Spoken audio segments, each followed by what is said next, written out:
Dikira Miskin Part 2. Assalamualaikum warahmatullahi wabarakatuh. Apa kabar Bunda? Semoga Allah selalu memberikan kebahagiaan. Ini kelanjutannya ya Bun, karena banyak yang meminta agar cerita dilanjutkan. Semoga terhibur. Setelah puas berlibur di kampung, aku dan Naura kembali lagi ke kota. Karena anakku juga harus melanjutkan sekolahnya. Bu, itu ayah ya? Tiba-tiba Naura memanggilku sambil menunjuk ke suatu arah. Mana? Tanya aku. Itu di sana. Iya Bu, itu ayah. Kata Naura dengan suaranya yang panik.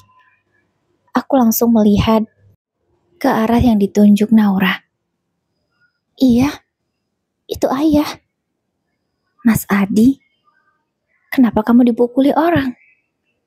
Aku pun ikut panik seperti Naura. Saat ini kami sedang melihat Mas Adi digebuki oleh beberapa orang. Ibu, ayo tolongin ayah Bu. Naura menarik tanganku. Pak, minggir dulu ya Pak.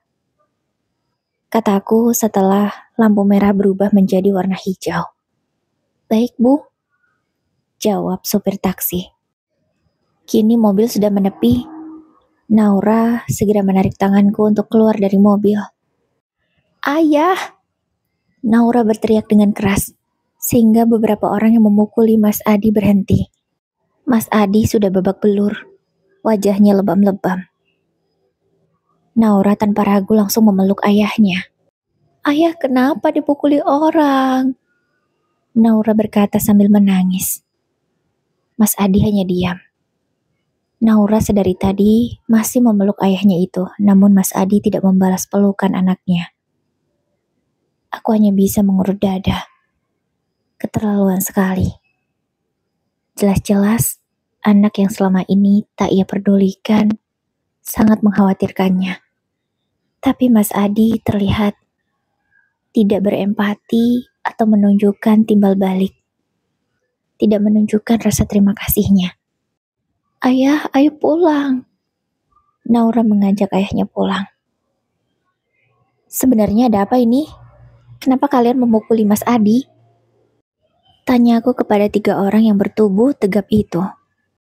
Dia sudah menunggak tidak membayar hutang. Sudah menunggak 5 bulan.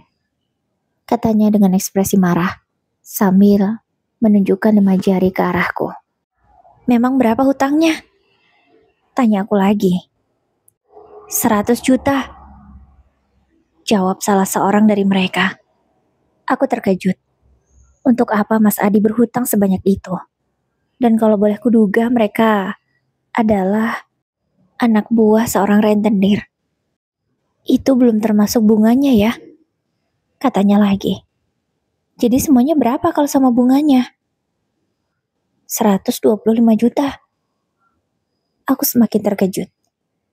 Banyak sekali bunganya. Hutangnya 100 juta, bunganya 25 juta. Gila. Itulah kalau berhutang dengan lintah darat, bunganya pasti sangat besar. Tak tega melihat Naura. Akhirnya aku memberikan uang 5 juta kepada orang itu. Ini, peganglah dulu. Sisanya, nanti kamu tagih ke dia lagi ya. Tapi jangan sekarang. Aku tak mau melihat anakku terus menangis. Kataku sedikit berbisik ke mereka. Mereka pun untungnya bisa diajak bekerja sama. Lalu segera meninggalkan tempat itu. Ayo ya, masuk mobil. Naura berusaha menarik tangan ayahnya. Mas Adi pun menurut, lalu masuk ke dalam mobil yang kami tumpangi. Aku membiarkan Naura duduk di belakang bersama Mas Adi. Di sepanjang jalan, Naura terus mengajak ayahnya mengobrol, terutama tentang kejadian barusan. Gak apa-apa, Nau. Ayah gak apa-apa. Jawab Mas Adi demikian. Sementara aku hanya diam dan terus fokus menatap jalanan. Ayah kenapa gak pulang pas nenek meninggal? Tiba-tiba Naura menanyakan itu. Mungkin dia sudah teringat. Apa? Nenek meninggal? Tanya Mas Adi terkejut. Apa kamu tidak tahu, Mas? Kini, aku ikut kepo juga. Masa iya dia tidak tahu kalau ibunya meninggal? Ratna, kamu kenapa tidak memberitahu aku kalau ibu meninggal? Gak salah ya pertanyaanmu? Nomormu saja tidak aktif, bagaimana cara aku menghubungimu? Kamu di mana saja aku tidak tahu. Jawabku apa adanya. Ya Allah, sekarang ibu dimakamkan di mana? Tanya Mas Adi. Tidak jauh dari rumah, jawabku singkat. Boleh tidak? Kita ke sana dulu. Tanyanya. Pak, kita ke TPU lama dulu ya?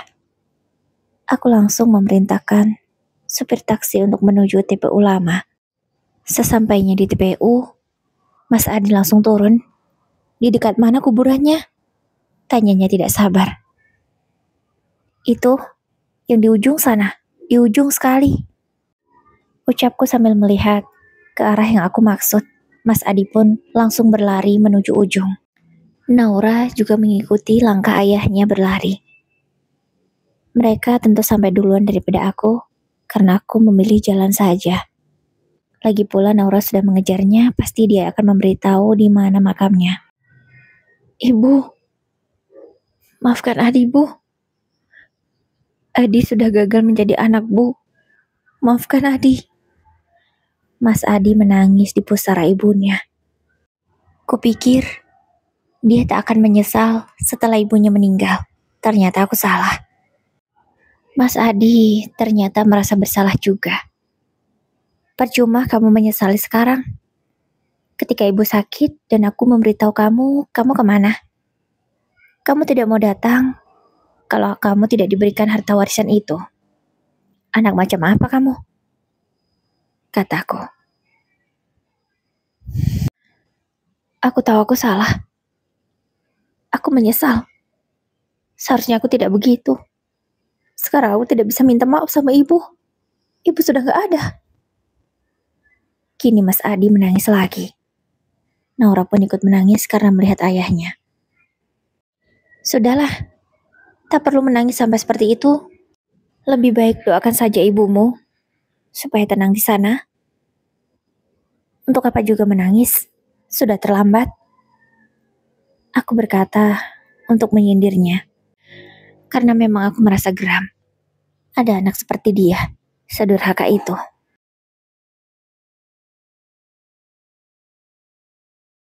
Ayo ya, kita doain nenek aja, jangan nangis terus. Ucap Naura. Kemudian ia segera menengadahkan tangannya. Dengan lancar Naura membacakan surah Al-Fatihah. Sementara Mas Adi masih terus menangis. Namun dia berusaha mengaminkan doa anaknya. Ayo ya kita pulang, kata Naura kemudian menggandeng tangan ayahnya. Mas Adi pun menurut. Mas Adi masih terlihat sangat sedih. Itu membuat aku tidak tega. Ya, kita pulang ke rumah dulu ya. Naura berkata dengan lembut. Iya nak, ayah numpang sebentar di sana ya? Tanya Mas Adi ke anaknya. Ibu, boleh nggak? Naura meminta persetujuanku. Terserah kamu, Nau. Rumah itu kan punya kamu. Jadi terserah kamu mau boleh atau tidak. Jawabku, sekaligus memberitahu Mas Adi bahwa rumah itu adalah rumah Naura. Kenapa rumah Naura? Tanyanya bingung. Ibu yang memberikannya untuk Naura. Jawabku. Apa? Tanya Mas Adi terkejut. Iya, surat-suratnya ada kok. Dan sudah sah secara negara. Aku menjelaskannya lagi. Kok bisa? Kenapa bukan untukku rumah ini? Tanyanya.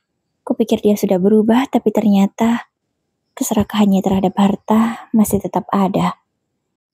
Ibu kecewa sama kamu dan juga Mbak Tika. Makanya, ibu tidak ada memberikan hartanya untuk anak-anaknya. Melainkan ibu mengalihkan semua hartanya untuk kedua cucunya. Aku menjelaskan kepada Mas Adi. Gak adil ini, mana bisa begitu. Naura itu masih kecil. Dia tidak mengerti soal uang. Aku tahu, makanya sebelum ibu pergi, beliau sudah mengamanahkan surat-surat itu untuk aku jaga sampai Naura dewasa. Jawabku. Jangan serakah kamu. Cepatlah, berikan surat-surat itu kepadaku. Tiba-tiba Mas Adi berkata seperti itu. Apa maksudmu bilang aku serakah? Aku sama sekali tidak mendapatkan bagian. Semua ini milik Naura, bukan punya aku. Aku menegaskannya. Allah, kamu pasti juga menikmati kan? Dari mana kamu punya uang? Kalau bukan dari harta warisan ibu? Tuduhnya. Aku kan sudah pernah katakan kepadamu, tanpa bantuanmu, uangku sudah banyak.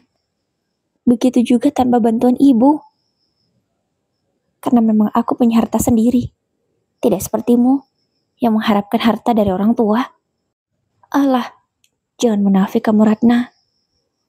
Tidak usah, so paling benar begitu. Aku tidak yakin dengan ucapanmu. Pasti uang yang kamu dapatkan sekarang semua dari ibu kan? Pasti ibu yang memberinya. Ia tetap masih menuduh. Terserahlah, kalau tidak percaya aku juga tidak peduli.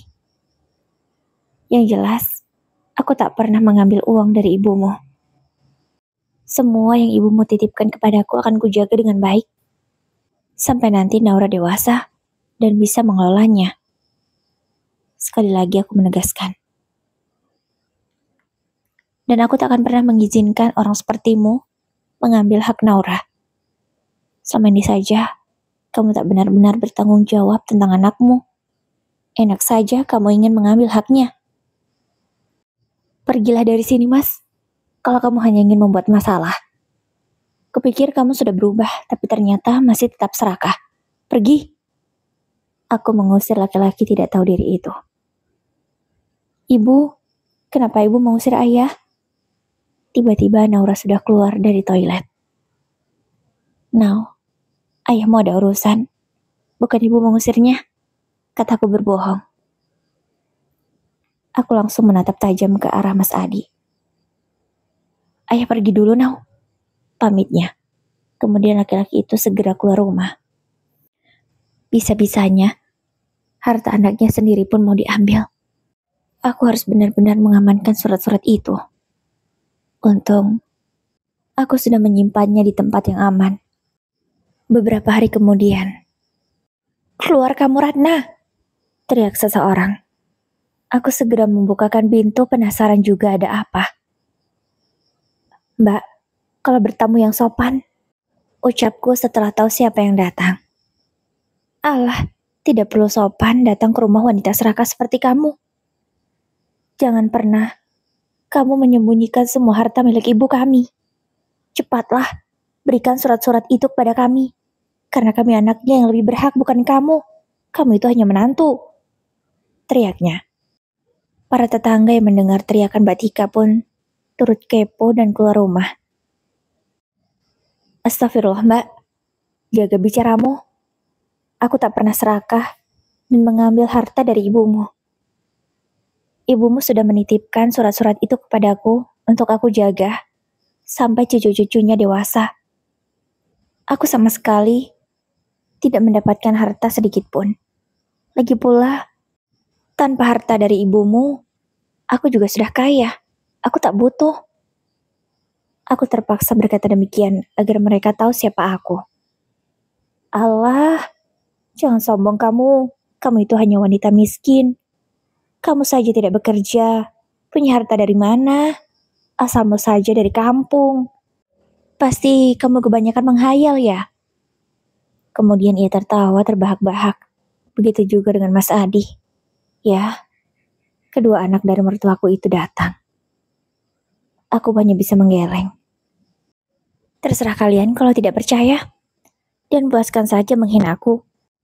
Hinaan kalian sama sekali tak membuatku merasa hancur. Teruskan, kataku sambil tersenyum sinis. Sombong, kata Mas Adi dengan marah. Kemudian aku membalas tawa mereka.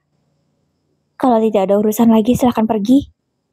Karena sampai kapanpun aku tak akan pernah memberikan surat-surat itu untuk kalian. Karena memang itu bukan hak kalian. Kalian sama sekali tidak mendapatkan bagian sedikit pun. Jadi jangan pernah kalian berharap aku akan memberikan surat-surat itu. Kataku dengan tegas. Agar orang-orang serakah dan tidak tahu diri itu segera pergi. Awas kamu Ratna. Akan ku balas. Dan ku ambil yang memang menjadi milik kami. Ancam Mbak Tika. Sudah ku bilang, ibu tidak pernah memberikan apapun untuk kalian. Tidak ada bagian kalian. Kini suaraku bernada cukup tinggi. Setelah aku mengatakan kalimat itu, tiba-tiba para tetangga yang memang ada di sana ikut bersorak. Dasar anak durhaka. Ibu sakit sampai ibu meninggal. Tidak ada, tapi sekarang malah menuntut harta. Tidak tahu malu sekali kalian. Kata mereka bergantian. Iya, dasar kalian anak durhaka. Tidak tahu diuntung, tidak tahu diri. Sambung yang lainnya terus mencaci maki dan mengeluarkan umpatan-umpatan mereka untuk dua anak durhaka ini. Diam kalian, jangan ikut campur. Tiba-tiba Mas Adi berteriak karena tidak terima disoraki oleh para warga. Kenapa tidak terima? Itu memang kenyataannya. Teriak seorang warga dengan sangat lantang.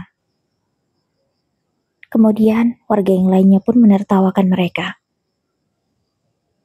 Adi. Tiba-tiba ada suara seorang laki-laki memanggil Mas Adi.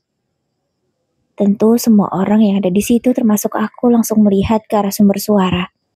Loh, itu kan orang yang waktu itu. Batinku. Iya. Mereka adalah 3 laki-laki bertubuh tegap yang memukuli Mas Adi. Pasti mereka sekarang datang untuk menagih hutang yang belum lunas. Siapa mereka, Di? Tanya Mbak Tika. Namun Mas Adi tidak menjawab. Dengan wajah ketakutan, Mas Adi mundur dan bersembunyi di belakang tubuh Mbak Tika. Kenapa sih, Di, kamu? Tanya Mbak Tika kesal. Tolong aku, Mbak. Mereka itu... Kata Mas Adi setengah. Adi, kamu itu pecundang sekali ya. Ada laki-laki yang berhutang, tidak bisa bayar. Dan kini, kamu bersembunyi di balik tubuh seorang wanita. Pecundangnya kamu, Didi. Ejek salah seorang dari mereka. Warga yang mendengar ucapan orang itu langsung tertawa. Karena ternyata Mas Adi punya hutang dan tidak bisa membayar. Aku pun juga menahan tawaku. Tolong aku, Mbak. Bisa-bisa aku digebuki lagi oleh mereka kalau aku nggak bisa bayar. Bayari dulu hutangku. Kata Mas Adi memohon kepada Mbak Tika. Emang hutangmu berapa? Tanya Mbak Tika. 120 juta lagi, Mbak. Jawab Mas Adi dengan gemetar. Banyak sekali, mana ada aku uang sebanyak itu? Kata Mbak Tika semakin marah. Tolonglah, Mbak. Aku benar-benar bingung sekarang. Aku gak mau digebuki lagi, Mbak. Bisa mati aku. Kata Mas Adi dengan tetap masih berlindung di balik tubuh Mbak Tika. Emangnya kamu buat apa sih di hutang uang sebanyak itu? Tanya Mbak Tika. Biasalah, Mbak. Melisa. Jawabnya. Sekarang aku jadi tahu kenapa Mas Adi berhutang. Ternyata demi gundiknya. Aku pun tertawa setelah tahu alasan kenapa dia berhutang kepada rentenir. Siapa itu Melisa? Tanya warga yang memang masih ada di sana. Gundiknya? Jawabku dengan keras, sehingga semua orang mendengarnya. Astagfirullah, Adi. Ternyata bukan hanya durhaka kamu. Ternyata kamu juga punya gundik. Teriak warga secara bergantian. Tidak menyangka kalau Mas Adi sebejat itu. Diam kalian, tidak usah ikut campur. Lagi-lagi Mas Adi berteriak karena tidak terima dihina oleh warga. Sudahlah Di, jangan mengulur waktu. Mana uangnya? Cepat. Ucap salah seorang dari ketiga penagih hutang. Bayarlah Di. Mbak Tika menyuruh Mas Adi untuk membayar hutangnya. Aku gak ada uang, Mbak. Mau bayar pakai apa? Aku saja sudah dipecat dari kantorku, kata Mas Adi lagi, sambil terus ketakutan. Aku pun baru tahu kalau ternyata dia sudah dipecat. Apa? Kamu dipecat? Kok bisa? Tanya Mbak Tika. Aku ketahuan menggelapkan uang perusahaan. Masih mending aku cuma dipecat, tidak dipenjara. Jawab Mas Adi jujur. Aku semakin tidak menyangka kalau ternyata dia sudah sekacau itu. Kamu itu gila ya, Di? Hanya karena gundikmu itu, kamu sampai kehilangan pekerjaan, sampai punya hutang ratusan juta. Pasti menggelapkan uang perusahaan juga, karena ingin menuruti keinginan Melisa kan? Tanya Mbak Tika menebak. Mas Adi diam. Itu artinya, apa yang dikatakan oleh Mbak Tika adalah benar. Itulah bodohnya seorang laki-laki. Kalau sudah kecintaan dengan seorang wanita, kok mau-maunya rela berbuat dan melakukan apa saja sampai berbuat kriminal seperti itu. Gimana ini, bos? Tanya mereka lagi. Bawa saja laki-laki pecundang itu. Perintah laki-laki yang paling tegap badannya. Dan juga posturnya paling besar. Mas Adi pun segera diseret oleh 2 orang. Aku dan yang lainnya tidak bisa berbuat apa-apa. Karena memang itu sudah menjadi tanggung jawab Mas Adi untuk menyelesaikan masalahnya. Tak ada raut kekhawatiran di wajah Mbak Tika. Kupikir seorang kakak yang benar-benar menyayangi adiknya akan khawatir. Apalagi dia tahu kalau ujung-ujungnya Mas Adi akan digebuki sampai babak belur oleh mereka. Namun, tidak dengan Mbak Tika, dia terlihat biasa saja. Kemudian segera pergi dari rumah Naura. Warga yang berkumpul pun sudah membubarkan diri masing-masing. Aku masuk ke dalam rumah. Aku mencari putriku di mana dia berada. Ternyata, Naura sedang melihat foto neneknya. Dia pun sambil menangis. Nau, kenapa menangis? Doakan saja nenek kalau kamu rindu. Ucapku. Iya, Bu. Naura sudah doakan. Tapi Naura sedih. Karena ayah dan tante seperti itu. Kasihan nenek di sana. Kata putriku yang benar-benar sangat berperasaan. Gak apa-apa, Nau. Nenek sudah bahagia di sana. Kamu doakan saja ya untuk ayah dan tante. Semoga diberi hidayah. Kataku sambil mengecup kening putriku. Iya, Bu. Mudah-mudahan ya. Naura janji akan jadi anak yang baik. Naura gak akan seperti ayah. Katanya lagi. Iya, Nak. Jadilah anak yang baik ya. Karena sekarang ibu hanya punya Naura. Tidak punya siapa-siapa lagi. Aku segera memeluknya. Seminggu setelah kejadian itu, tiba-tiba ada seseorang yang mengetuk pintu dengan sangat keras. Siapa sih pagi-pagi mengetuk pintu tidak sopan? Gerutuku kesal. Ternyata dia. Ucapku setelah melihat Mbak Tika yang datang. Ratna, panggilnya dengan lirih. Tumben sekali dia tidak marah-marah. Ada apa? Tanya aku datar. Tolongin aku. Tolong bayarkan hutang-hutang Adi. Kasihan dia masuk penjara. Pinta Mbak Tika dengan lemah. Apa? Di penjara? Aku kaget mendengar berita itu. Meskipun ada rasa lega, tapi ada rasa tidak tega juga. Mengingat laki-laki itu mau bagaimanapun adalah ayah dari anakku. Tolong, bayarkan hutang Adi. Aku gak tega, kata Mbak Tika memohon. Kupikir dia benar-benar tidak peduli dengan adiknya. Tapi ternyata masih ada juga rasa pedulinya. Sebentar. Aku segera mengambil ponselku dan menelpon seseorang. Sudah. Kamu tunggu saja di rumah, Mbak. Nanti laki-laki itu akan pulang ke rumahmu, kataku. Hah? Emang bisa secepat itu? Tanyanya tidak percaya. Bisa? Karena koneksiku luas. Jadi urusan pasti mudah. Pulanglah sekarang. Aku menyuruhnya pulang. Dengan masih bingung, Mbak Tika pun melangkahkan kakinya untuk pulang. Beberapa hari kemudian, dia kembali lagi. Namun tidak sendiri, melainkan bersama Mas Adi. Terima kasih ya Ratna, kamu sudah membebaskan aku. Luar biasa sekali kamu Ratna. Bisa semudah itu melunasi hutang-hutangku dan mengurus kasusku ini. Katanya dengan ekspresi senang. Di, kayaknya memang benar kata orang-orang. Ratna ini bukan orang biasa. Sebenarnya kamu itu siapa? Tanya Mbak Tika. Aku Ratna lah. Siapa lagi? Jawabku. Maksudku bukan begitu. Sebenarnya kamu ini siapa? Kenapa? Kamu seperti mudah sekali mengurusi ini dan itu. Uangmu juga banyak. Kamu itu siapa sebenarnya? Aku juga gak yakin kalau kamu pakai uang ibu. Kalau pakai uang ibu pasti harus menjual aset. Itu kan butuh waktu yang lama. Tanya Mbak Tika lagi.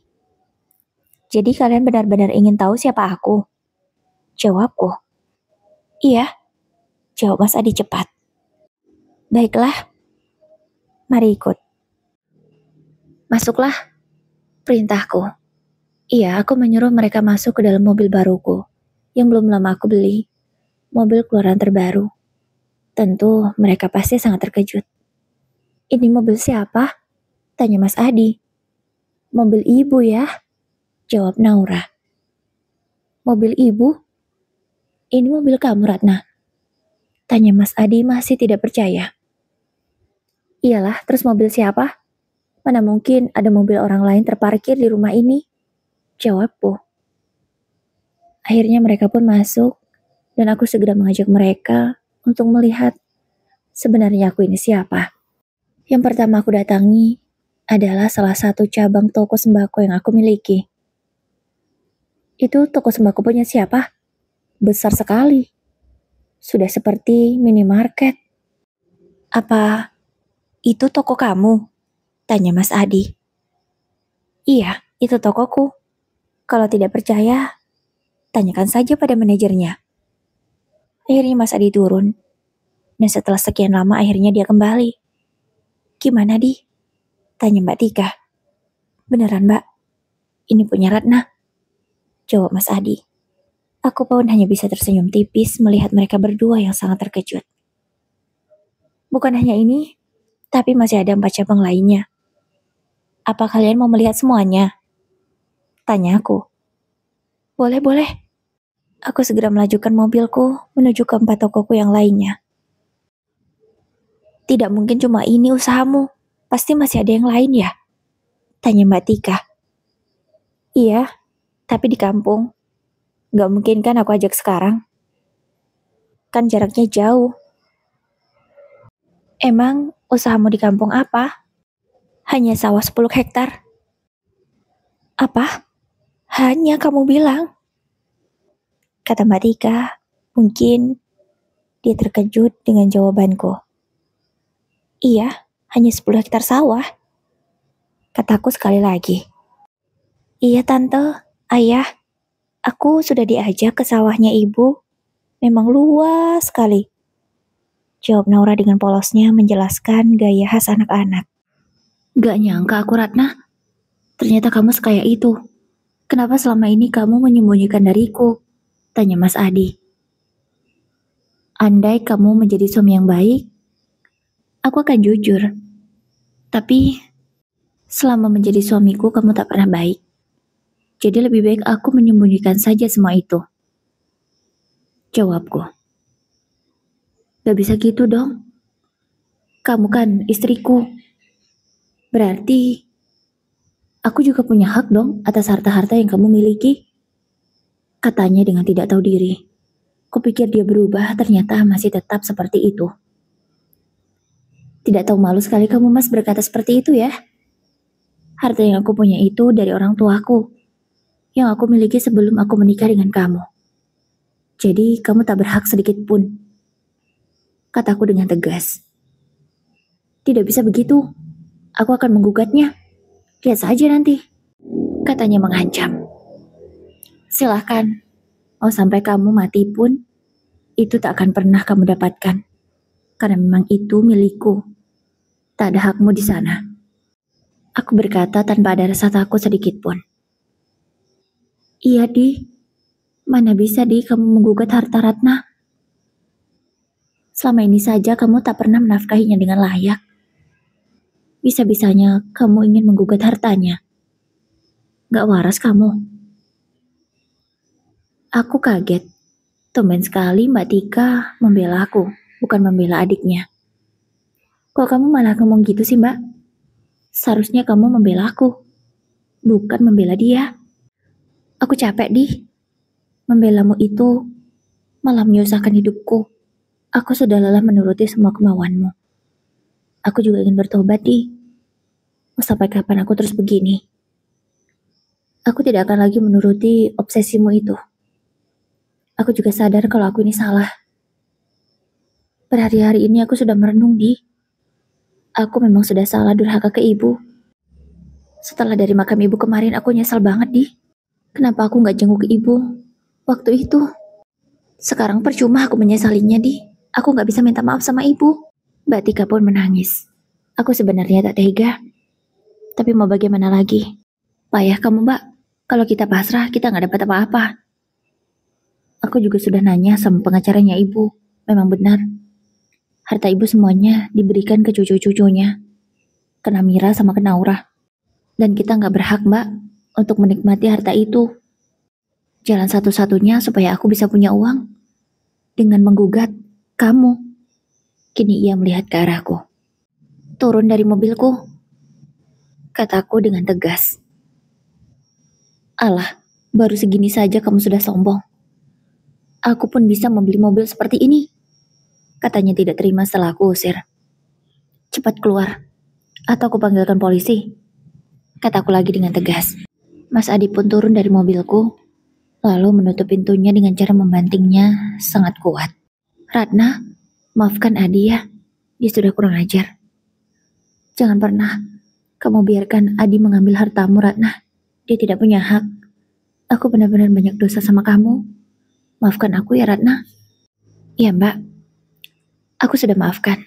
Semoga Mbak benar-benar berubah ya. Jawabku. Insya Allah, Ratna. Pokoknya aku nyesel banget setelah aku datang ke makam ibu. Mbak Tika pun menangis lagi. Yang tenang ya, Mbak. Doakan saja ibu. Karena tangisan Mbak tidak ada gunanya. Yang paling penting itu doa. Iya. Terima kasih kamu sudah mengingatkan aku. Terima kasih juga kamu sudah merawat ibu, kata Mbak Tika. Sama-sama, Mbak. Sebagai menantu aku juga berkewajiban merawat mertuaku, jawabku. Setelah hari itu, Mbak Tika tak pernah lagi mengusik hidupku. Namun, kurang lebih 3 bulan setelahnya, aku mendapatkan kabar yang sangat mengejutkan. Bukan Mas Adi yang menggugatku dan meminta harta Gonogini. Atau dia ingin merebut hartaku. Bukan itu. Melainkan, aku mendapat kabar kalau Mbak Tika masuk rumah sakit. Kalau soal Mas Adi sama sekali aku tidak takut. Karena dia mau punya uang dari mana untuk menggugat. Kerjaan saja dia tidak punya. Malahan sekarang ku yakin dia punya hutang. Karena Mbak Tika tidak mau menerimanya lagi. Aku bersama Naura segera menjenguk Mbak Tika di rumah sakit. Keadaan Mbak Tika begitu sangat menyedihkan. Padahal 3 bulan lalu ketika kami bertemu, dia terlihat baik-baik saja. Tapi tanpa kusangka, ternyata Mbak Tika sakit parah. Mbak Tika dalam keadaan tidak sadarkan diri. Sementara suaminya bersama Namira menunggunya di luar. Sebenarnya Mbak Tika sakit apa? Tanyaku ke suami Mbak Tika. Gagal ginjal, jawab suaminya dengan lesu. Astagfirullah. Itulah, aku gak tahu selama ini. Aku baru tahu, setelah parah. Selama ini Tika gak pernah cerita. Sebenarnya sudah ada gejala, Tapi dia gak pernah mau kalau diajak berobat. Inilah akibatnya. Penyakitnya sudah parah. Dokter pun sudah bilang, hanya keajaiban yang bisa menyelamatkan dia. Jawab suaminya dengan semakin sedih. Namira pun terus menangis. Naura sebagai saudara langsung menghiburnya. Sabar ya kak, doain ibu kakak semoga cepat sembuh, kata Naura. Namira pun hanya mengangguk, namun masih tetap menangis. Nau, ajak kakakmu main dulu ya.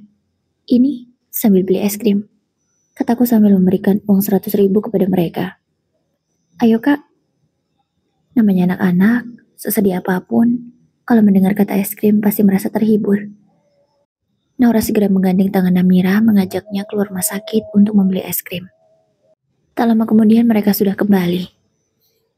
Ini om, untuk om, kata Naura dengan polos sambil memberikan es krim untuk omnya. Makasih ya Naura. Maafkan om ya, selama ini om jahat ke kamu. Ucap Mas Reza meminta maaf kepada Naura.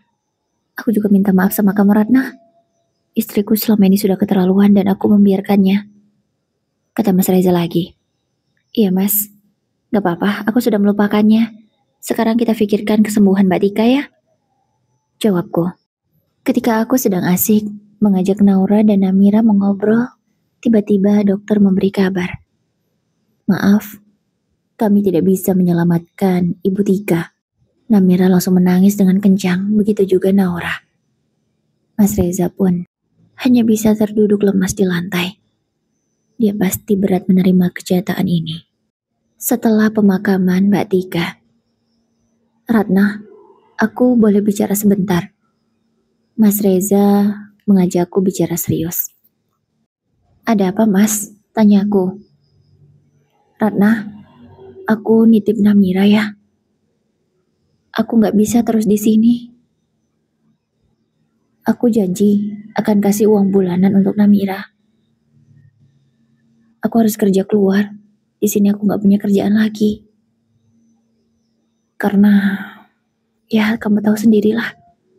Perusahaan tempatku bekerja sudah tutup. Dan sekarang aku dapat kerjaan di luar. Aku nitip Namira ya. Baiklah mas, aku akan menjaga Namira dengan baik, seperti aku menjaga Naura. Akhirnya mulai hari itu, aku menjaga keponakanku.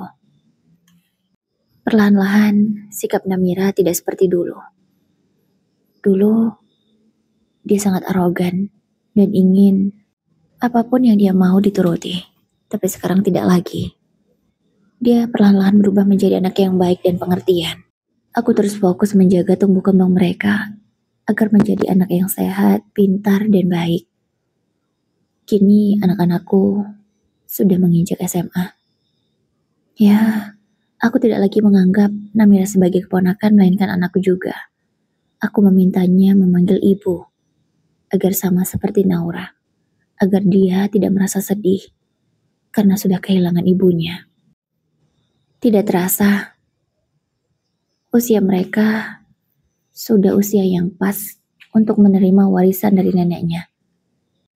Naura, Namira, sebenarnya nenek kalian sudah memberikan warisan untuk kalian berdua.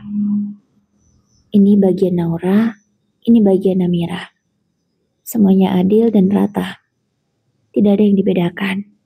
Kalian kelola dengan baik ya. Tugas ibu untuk menjaganya menurut ibu sudah selesai. Sekarang tugas kalianlah untuk mengembangkan apa yang sudah diwariskan oleh nenek kalian ini. Kalian harus menjaganya dengan baik ya. Jangan kecewakan nenek dan ibu, kataku ke mereka. Baik bu, kami akan menjaga ini semuanya dengan baik, jawab Namira. Begitu juga dengan Naura. Sekarang, aku akan pindah ke rumahku sendiri. Ya, ingin mencoba menikmati hidup saja, supaya lebih tenang. Usiaku tak lagi muda, apalagi yang aku cari kalau bukan ketenangan. Sebenarnya anak-anak tidak setuju, tapi aku tetap bersikukuh untuk pindah ke rumahku sendiri. Baru 1 minggu aku pindah ke rumahku, tiba-tiba Naura menelpon. Bu, ayah datang, katanya dengan panik. Karena takut terjadi sesuatu dengan anak-anakku, aku segera menuju rumah Naura. Mau apa kamu kesini, Mas? Tanyaku dengan ketus. Karena memang terakhir kami bertemu, dia tidak berlaku dengan baik. Aku kesini cuma mau minta maaf. Aku ingin bertemu dengan anakku, jawabnya. Kondisi Mas Adi sangat memprihatinkan. Tubuhnya kurus, pakaiannya lusuh, ya seperti gembel. Aku tak tahu kenapa dia sampai seperti itu. Ibu, ayah, kasihan sekali, kata Naura. Iya nak, kasihan sekali ayahmu. Kamu sudah tahu kan apa yang harus kamu lakukan? Selama ini aku tak pernah mengajarkan Naura untuk benci ayahnya. Iya bu, ayah, aku sudah belikan rumah untuk ayah. Ayah tinggal di sana ya. Tapi maaf, Naura tidak bisa kalau serumah dengan ayah. Makanya Naura belikan rumah sendiri untuk ayah, kata Naura. Ya memang selama ini Naura sudah mempersiapkan rumah untuk ayahnya. Karena mau bagaimanapun, ia tetap masih menyayangi ayahnya. Nau, kamu gak benci ayah? Tanya Mas Adi. Naura menggeleng. Dan hari itu Naura langsung mengantarkan ayahnya ke rumah yang memang berhak ia tempati. Ini rumah ayah nak? Tanya Mas Adi tidak percaya karena rumah yang dibelikan oleh Naura sangat bagus. Mas Adi sangat terharu. Dia menangis memeluk putrinya. Sementara aku hanya bisa tersenyum memandangi mereka.